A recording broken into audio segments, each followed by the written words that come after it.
Yes, everybody, welcome back to the West Ham Network. Guess what West Ham have just went and done? We have signed our second player of the transfer window. His name is JWP. James Ward-Prowse is officially a West Ham United player.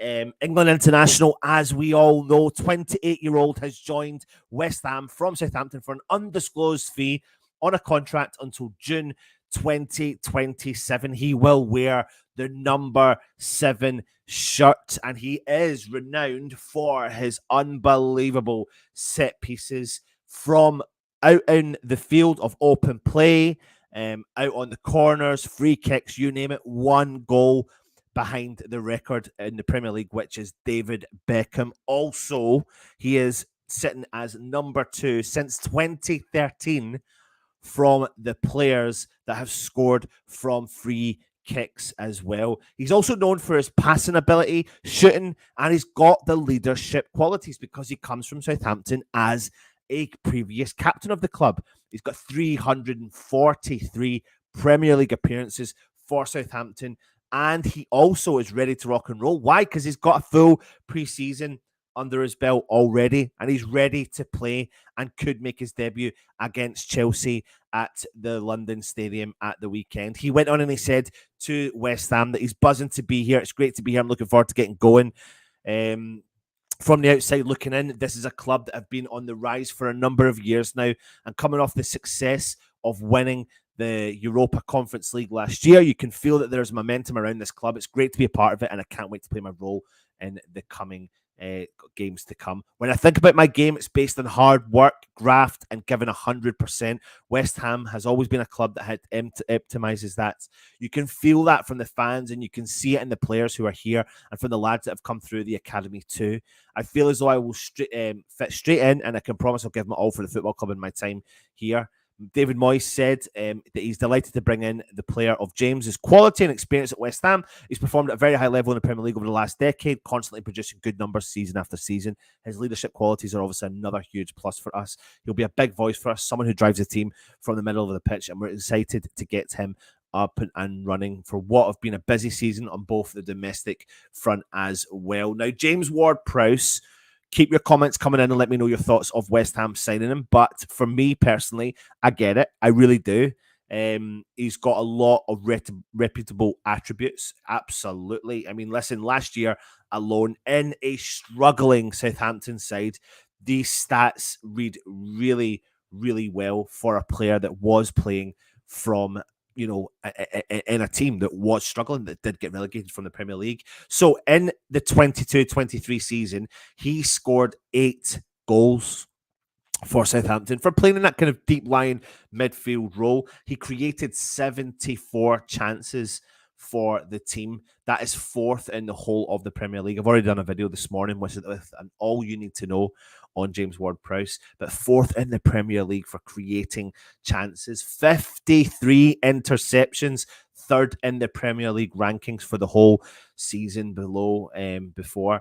He attempted 241 crosses into the box, 2nd in the Premier League overall, and he completed in the opposition half 971 passes. He completed 971 passes, 9th in the Premier League as well. He covers so much ground on the football park, 423 kilometers on a football park. That equates to 10 marathons in a football season. So the guy's got legs on him, and you look at his heat map, he's all over the midfield. Absolutely reasonably dominant in the midfield. You add that to the quality of what we've got in terms of Alvarez, who's the pit bull, who recycle the ball, who get the ball back, then this excites me, because that is actually one of the things that James Ward-Prowse does. He's a recyclable footballer. He gets the ball back, something that I think we've really lacked for years, actually, to be honest. Even when we had the successes, the years of losing out on the first or second ball, and JWP is an expert at collecting that second ball, because do you know why? He sits a little further deeper than any of the other midfielders, and he comes in late. So that's where I get excited about his ability, because I feel like we've always lost that flick. You know when the ball comes into the box and the defender hits the ball out, then one of their midfielders is always first to the ball, and it has been like that at West Ham for a long time. And if we're not to the first ball, we're certainly not there to the second ball. Hopefully JWP and Alvarez add that little bit of bite in the midfield. You can't deny that these two players, including JWP, add real value to our squad. They really, really do. Now, the West Ham site do put in 7 things that you need to know about James Ward-Prowse. So I'll bring that to you, and then I'll show you some of the images of him signing at West Ham as well. So at 20 years he spent at Southampton. So he's a one-man club, and he's come and made his move to get his opportunity, which is what he's obviously wanted for such a long time, which is great to see. It's great to see a player that really wants to play in the West Ham shirt. And that's the things you really want to see. 100%. Like a player that really wants to be here. He's been one of the most consistent midfielders in the Premier League, but he had secret sessions training away from the club's academy as a young player, which played a part in his development. He revealed in an interview back in 2014, and unbeknown to Southampton, that he went to train, and I didn't know this, and this is crazy, with non-league side Havant and Waterlooville in the Blue Square South to toughen up. So people always judge the player by the size, but as a teenager, he said he was a bit of afraid to tackle, and he wanted to be kicked and beaten and shouted at, and in order to further his development, not only as a player, but as a person too. And it was only a move that truly, really, definitely benefited the player in his career. And he went on to play for the Southampton under-16s at 14-year-old, and then the under-18s at 16 before breaking in to the Southampton first team. Now, we all know that set pieces are his forte, and you already know this about him, but he is on a different scale. Now, we have to really be, clever about what we're saying here. Let's go back to the days of having Dimitri Payet. Let's go back to the days of when we used to get a free kick and you used to think, oh my God, this is like a penalty. Like, there's a strong possibility we could score a goal here. This is what this player is capable of doing. He could go down, and probably is going to go down. And he is currently the best free kick taker in the Premier League. So in his 410 appearances for Southampton, he scored 55 goals. And of those 55, 33 of them have either come from the penalty kick or a direct free kick. That's 60% of his goals for Southampton. With 17 direct free kicks scored in the Premier League, he's just one away from equaling the record, like I mentioned earlier on, that David Beckham set in English top flight, who has netted 18 times with Manchester United. And on top of that, and on top of the goals that he has scored, he's also provided 54 assists for his teammates as well. And even some of the best managers in the world, Pep Guardiola, said that he's the best free kick taker in the world. And he's got so much stamina. He's earned the reputation for his ability on the ball, his physical fitness, his stamina levels are also very high up there.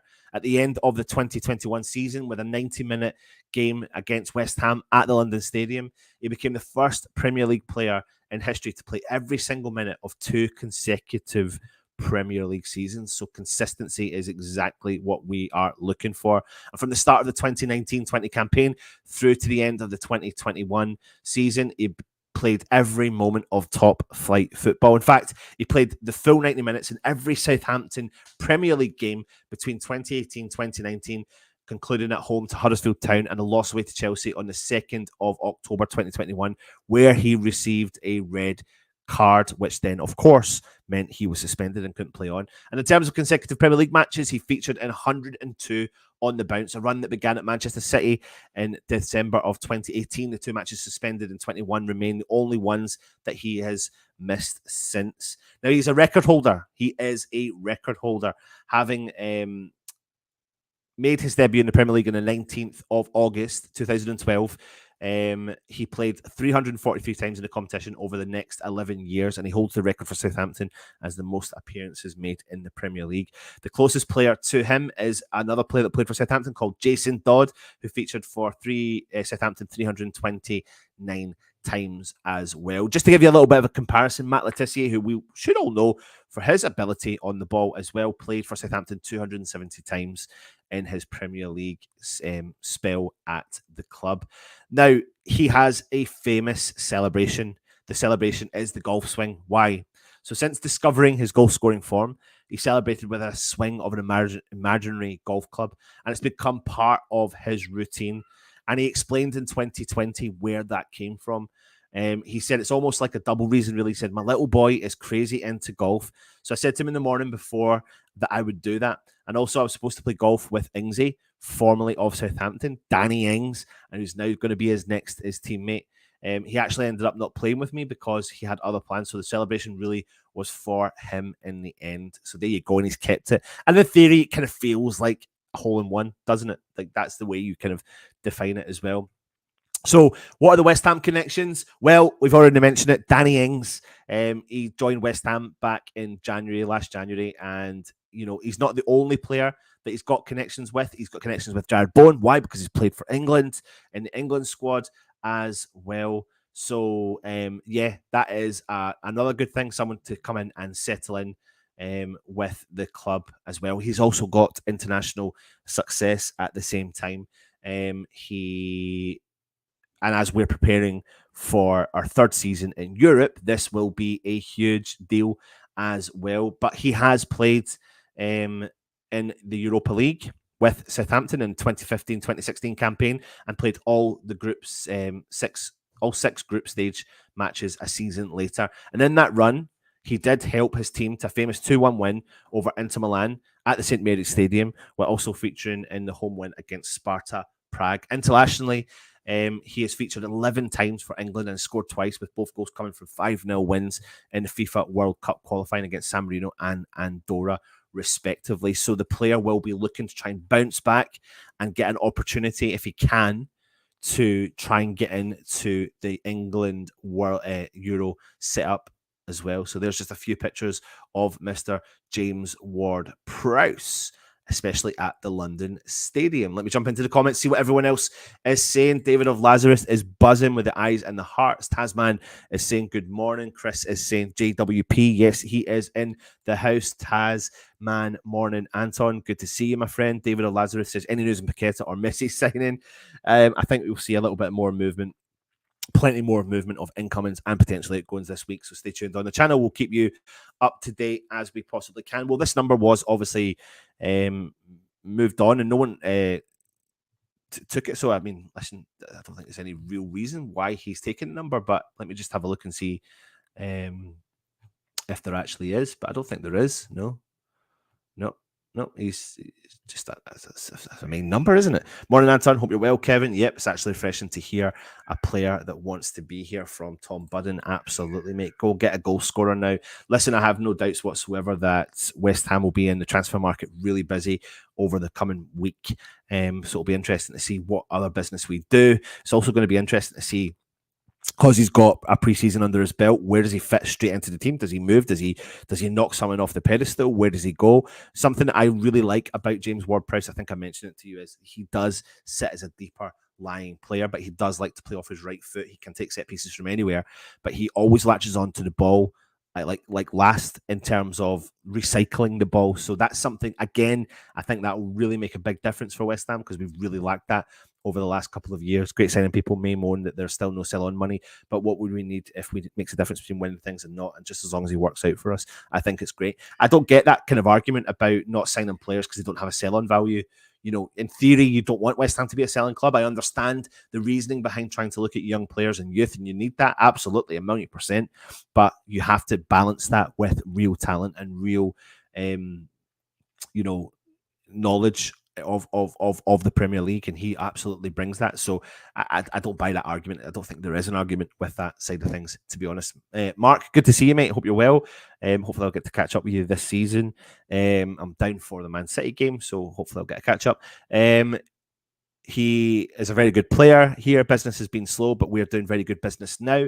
Absolutely. But I think that's where my problem comes is we are slow. I would have preferred players to come in and settle into this team and settle into the squad and settle with the players a lot earlier. But, you know, what will be. And we're doing it now. We're doing the business now. And that's the main thing. Let's keep bringing these players in, fresh faces. It's nice to know that we can balance some Premier League experience with some new proper young talent from throughout Europe as well. Happy Hammer, JWP, Alvarez and Paqueta stays. The joy to watch. Let's hope he does. Mike makes films. 100% he gives Hammer of the Year performances. 7 Iron. Yeah, that's that kind of ongoing thing. Mark says, morning all, wasn't keen at first, but changed my mind once I watched more of JWP. 3 defenders, central midfield, left wing and striker, all they needed now. Yeah, we're going to be very busy in the market. Do you know what? I always go back to JWP and always think, like, see, at the start of the window campaign, I think most people would have been buzzing. But then we brought Tim Steidten in and our focus changed as fans. And we always thought, well, do you know what? We need that young, enthusiastic European talent. But sometimes unearthing that player might not be the real option. And for me, it just comes down to a fine balance. I think if JWP was 4 or 5 years younger, you'd be paying a lot more money than what we've paid for him right now. I genuinely believe that. Kevin says Moyes is reverting back to basics. The Iron Pilgrim, another player just going to sit on the bench just like every other player we bought the past couple of seasons. I really don't see it, to be honest with you, mate. Moyes is rebuilding a good honest side. I'm happy, but I'm old as well. Potato Man says JWP was an excellent signing for us. Absolutely. Robert Singleton, good signing, more than that, just a dead ball specialist. I agree with you, mate. Simon, good to see you, my friend. 29. He's not 29 till November. JWP has loads of years left in him. He does. Most teams would be scared to give up free kick set pieces against us. Absolutely. That's a threat. That's a massive, massive threat. It is. Don't underestimate it. We've missed out on that ability for years. We've not had someone who could take free kicks like JWP since Dimitri Payet.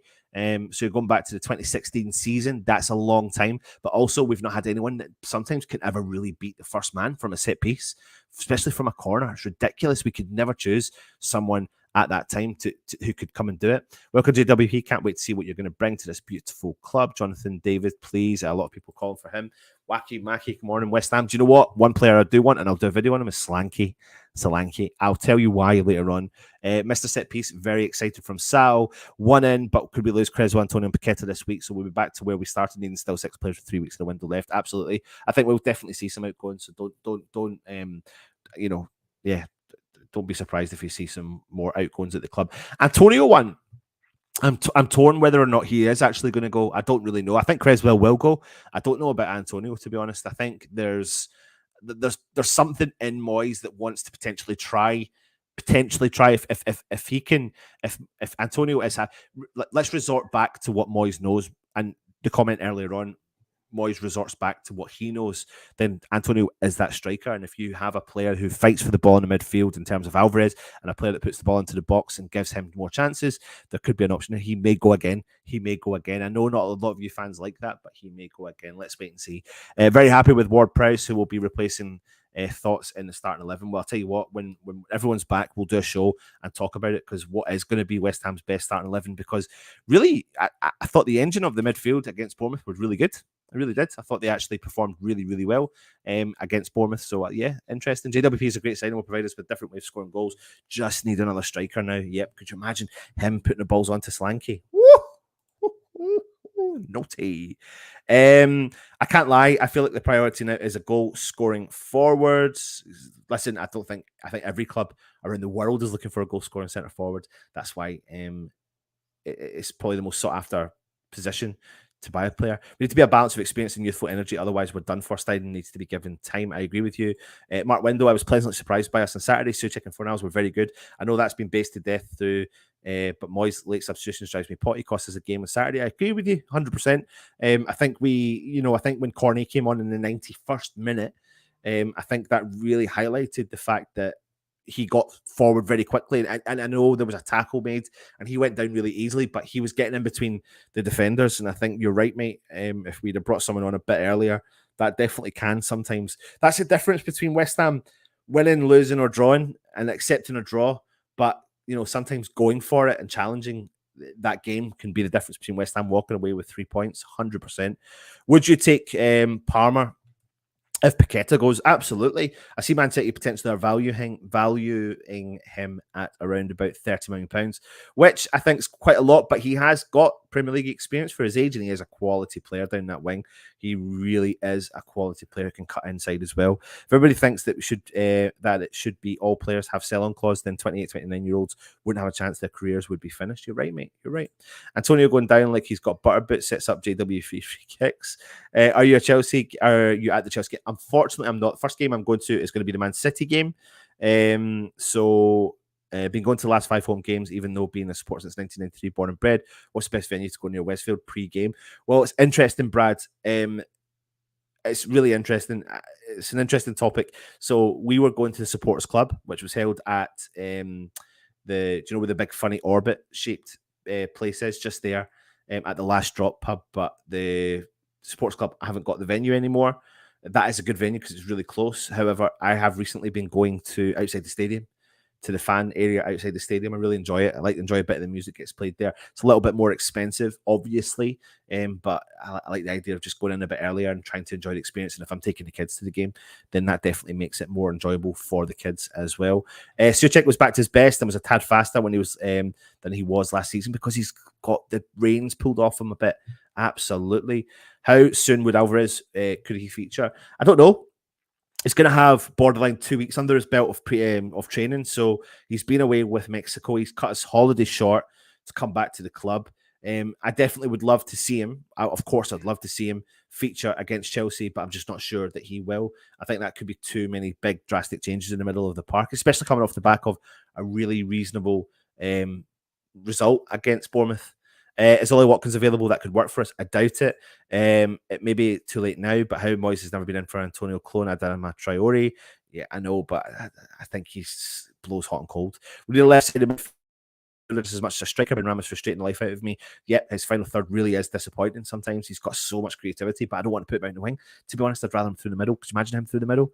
Apparently, we're only after Maguire now, plus a striker. Don't believe it, mate. Don't believe the hype. Don't believe the hype. JWP is an upgrade to West Ham. Calvin Phillips and Palmer just had 90 million release clause if they play good for 1-2 seasons. We have exciting 2 years and money. Souček was man of the match. Absolutely. I think, interestingly enough, there was quite a few players that stood out in the midfield for West Ham. So put your comments in and let me know who you thought the best player was. Now, I cannot... Oh, hold on. I'm back now. But listen, that's it. That's it for this morning. JWP is officially a West Ham player. Leave your comments, hit the thumbs up if you've enjoyed that. Short and sweet. I'm going to leave you with an all you need to know video. And I'll be back later on for any more of the breaking news, of course. So join me for that. Thanks for watching. JWP number 7 at West Ham. Come on, you Irons.